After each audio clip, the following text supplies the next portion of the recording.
एक और simple favour movie review. एक विकृत महिला मित्रता की कहानी हालांकि ज्यादातर मनोरंजक है, लेकिन जब यह अपनी कार्यवाही में बहुत ज्यादा भर जाती है तो यह दम तोड़ देती है। एक और simple favour movie review. A simple favour 2018 के इस सीक्वल में कहानी अपने मधुर स्वर को बनाए रखते हुए और कई मोड़ के वादे के साथ नीले पानी से घिरे खूबसूरत इतालवी द्वीप कैप्री में बदल जाती है। एक विकृत महिला मित्रता के साथ डार्क कॉमेडी कभी भी दर्शकों को परीक्षा जैसी सेटिंग से बहलाने नहीं देती। जैसा कि स्टेफनी स्मदर्स, अन्ना केंड्रिक और एमिली नेल्सन ब्लेक लाइवली एक साथ वापस आती हैं, इस बार एक नौकरानी और होने वाली दुल्हन के रूप में धोखे और प्रतिशोध से उनके बीच बिल्ली और चूहे के खेल को और मसालेदार बनाने की उम्मीद है। जब दोनों प्रमुख अभिनेत्रियां अपनी भूमिकाएं दोहराती हैं तो वे वही करती हैं जो वे सबसे अच्छी तरह से करती हैं। लाइवली जड़ाऊ स्टिलेटो और ध्यान खींचने वाले वस्त्रों में घूमती हैं, जबकि केंड्रिक अपनी हताश गृहिणी की छवि को प्रदर्शित करती हैं। स्टेफनी अब लगातार मान्यता की तलाश नहीं कर रही है, क्योंकि उसे मम्मी ब्लॉगर और स्थानीय अपराधों को सुलझाने की कोशिश करने वाली स्वयंभू जासूस के रूप में मान्यता मिल गई है। हालांकि वह अपनी किताब द फेसलेस ब्लोंड की बिक्री बढ़ाने के लिए बेताब है, जो एमिली और उसकी गैरकानूनी गतिविधियों पर आधारित है। जब एमिली, जिसे अपने पिता और अपनी जुड़वां बहन की हत्या के लिए जेल में डाल दिया गया था, एक स्टोर में स्टेफनी की किताब पढ़ने के दौरान आती है और कैप्री में एक माफिया वारिस के साथ अपनी शादी में उसे अपनी मेड ऑफ ऑनर बनने के लिए कहती है, तो स्टेफनी इसे अधिक प्रतियां बेचने के अवसर के रूप में देखती है।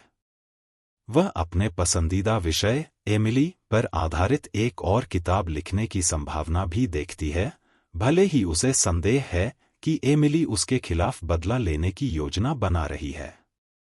जब तक ये दोनों एक दूसरे से आगे निकलने के खेल में लगे रहते हैं और हाजिर जवाबी करते हैं, तब तक फिल्म अपनी ताकत बनाए रखती है। कुछ दृश्य फूहड़ लगते हैं, जबकि कुछ अविश्वास के निलंबन की मांग करते हैं। अजीब बात है, केंड्रिक और लाइवली एक विषाक्त दोस्ती के रूप में वर्णित होने के बावजूद एक दूसरे से जुड़े हुए हैं। वे अपने संबंध को विश्वसनीय बनाते हैं।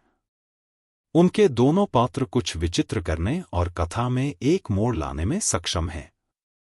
यह अप्रत्याशितता ही है जो फिल्म को आकर्षक बनाती है। केंड्रिक विशेष रूप से उन दृश्यों में चमकती है जहां वह अपने अजीब परिदृश्य को व्लॉगिंग या उन चीजों के पीछे जाने से भुनाने की कोशिश करती है जो उसके लिए बहुत खतरनाक साबित हो सकती हैं।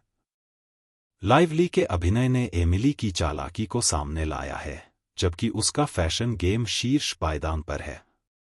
जबकि ए सिंपल फेवर के क्लाइमेक्स में कुछ पागलपन भरे खुलासे और एक्शन थे, सीक्वल का आखिरी आधा घंटा इसके निर्माताओं की रोमांच को बढ़ाने की महत्वाकांक्षा का शिकार हो जाता है। लेखक जेसिका शारजर और लेटा कलोग्रिडिस कहानी को बहुत सारे ट्विस्ट, टर्न और भाई बहन की जटिल भावनाओं से भर देते हैं। इसके साथ कथा में जोश खत्म हो जाता है और कहानी खिंच जाती है। फिर भी सीक्वल में मूल के लहजे की पहचान है और दो दोषपूर्ण माताओं के इर्द गिर्द एक मजेदार थ्रिलर बुनने में कामयाब होता है।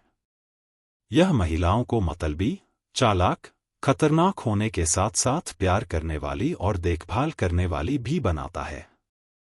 इसके साथ ही वे एक आम मनोरंजक फिल्म में महिला पात्रों की सांचे को तोड़ने के मामले में एक उपकार कर रहे हैं। अदर सिंपल फेवर फिल्म निर्देशक Paul Feig. Other simple favour film कलाकार Anna Kendrick, Blake Lively, Henry Golding, Michele Morrone, Allison Janney. Other simple favour film rating 2.5 star.